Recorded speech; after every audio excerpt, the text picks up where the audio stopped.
welcome back to my diagnosis rant. Today I'm going to be talking about something that I never thought I'd have a problem with until I did, and then it was a niggly injury for a while, and that is a hamstring strain.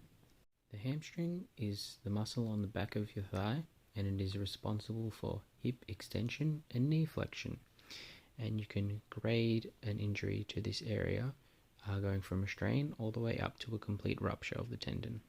Now, to give you a little bit of context into how I injured this, I just had an OzTag Grand Final the day before, and the next day I decided to do some sprint training with one of my friends. And of course, at the end of the session, I was doing my last sprint, and as I was slowing down, I felt a pop in the back of my right leg.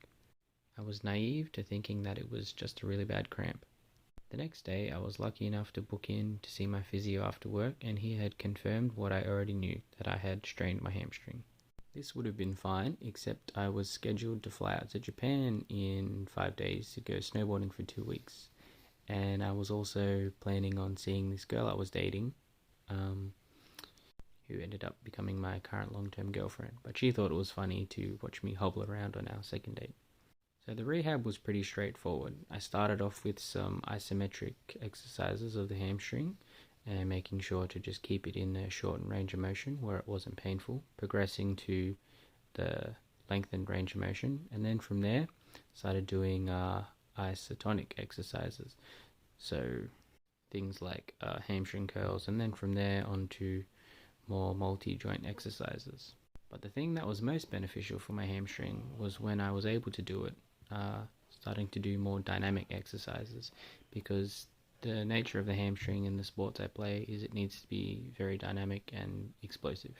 So these last two exercises that I'm showing you were vital to that. So the first one is the Nordic curl, which I can't do all the way because it's pretty tough, but it's a really fun exercise.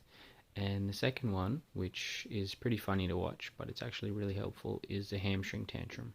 This can be done in a shorter range of motion or a lengthened range of motion. Both are good for you, just depending on which sort of area you want to strengthen up that dynamic strength.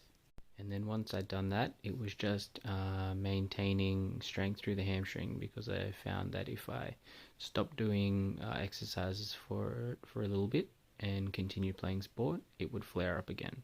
So it was just finding a balance of being able to maintain the strength and also not having to put too much time and effort into it. Alright, thanks for listening, and hope you enjoyed and took something away from this.